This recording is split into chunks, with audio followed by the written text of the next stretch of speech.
In this lesson, we're looking at Section C of May-June 2024 Economics Past Paper. This is in preparation for Economics Paper 1 that you are writing on Friday. I'm going to guide you in terms of how you answer Section C, as well as how generally do you answer an essay in the exam.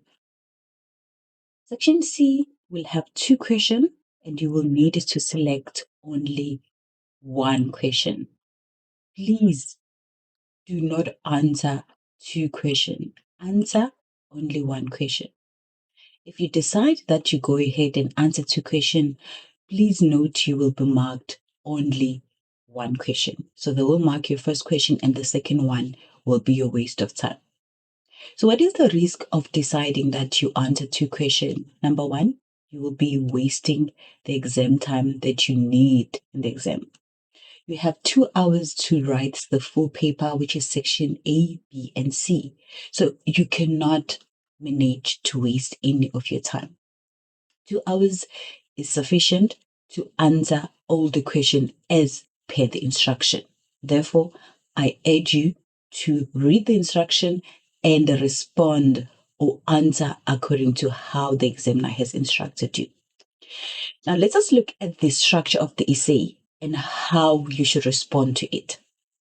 In terms of the structure, the essay needs to have introduction, the body, as well as the conclusion. Now, what do you put in your introduction? The introduction is merely you attracting the reader. So how do you attract the reader? You just show the reader that you understand the topic that you've selected by either through one point, defining or outlining the topic that you've selected. Now let's read what we have here. The introduction is a lower order response. A good starting point will be to define the main concepts related to the question, or rather the topic. So you're just defining the main concept. It will depend what this essay you've selected is about. So you're just merely defining the main concept for the topic that you've selected, or rather the question that you've selected. Do not include any of the question in your introduction. Remember, when you select the question, it will have questions that you need to address. So the questions that you need to address, please do not include in your introduction. You will address that in your body. Do not include any part of the question in your introduction. Do not repeat any parts of the introduction in your body.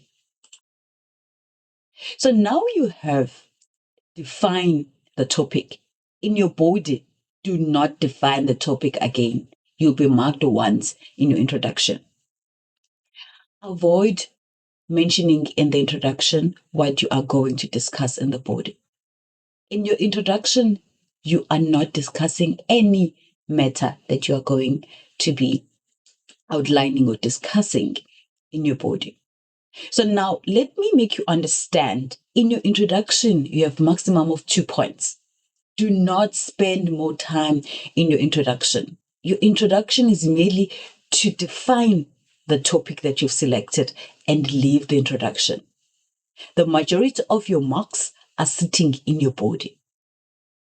It is very important for you to understand that the majority of your marks are sitting in the body, and that's where you should spend the majority of your time, in your body.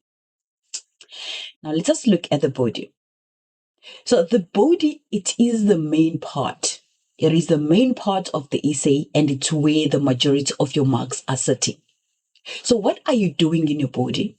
In your body, that's where you go in depth in terms of discussing the topic. You critically analyze the matters that relate to the topic that you've selected. You debate if you need to. You make comparison, you distinguish. So depending on what the topic requires from you, that's when you're going to be now showing your skills and your understanding of the topic. That all will be sitting in your body. Let's read what we have here. So they're saying the board is the main part. You need to discuss in detail. You need to have an in-depth discussion of the topic. You need to examine the information that you are provided.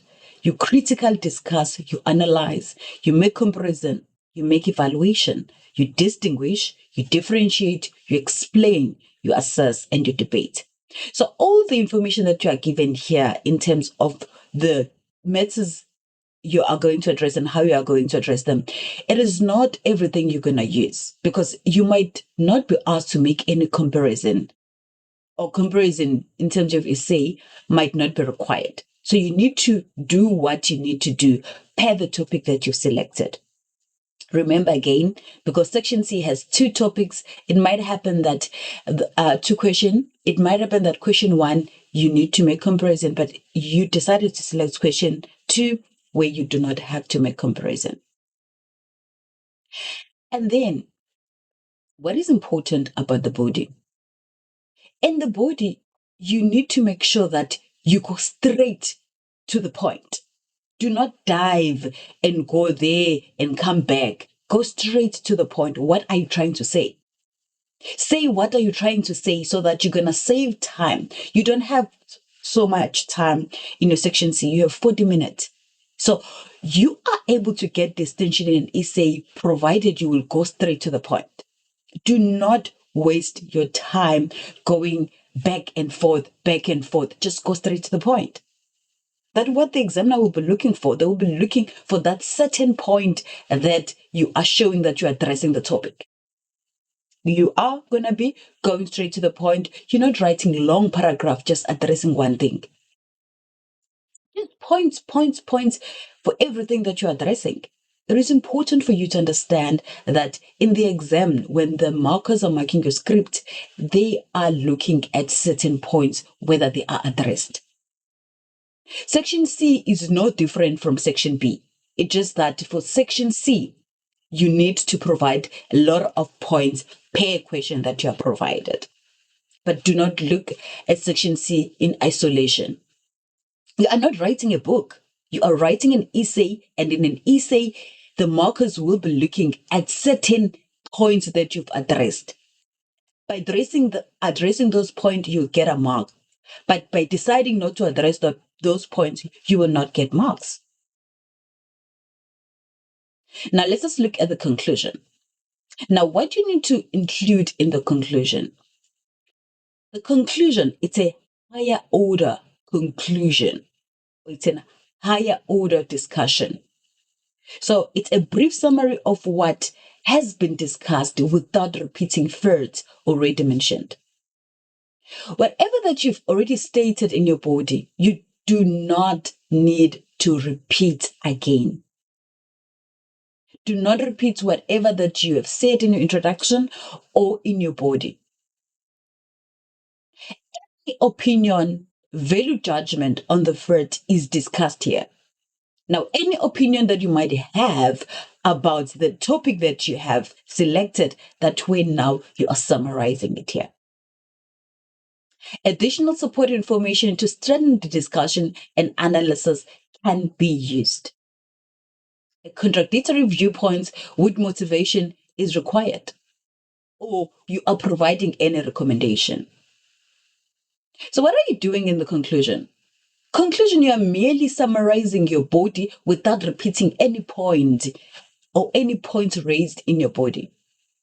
You need just 1 point, a maximum of 1 point to conclude or make recommendation for what you have selected or the topic that you've selected.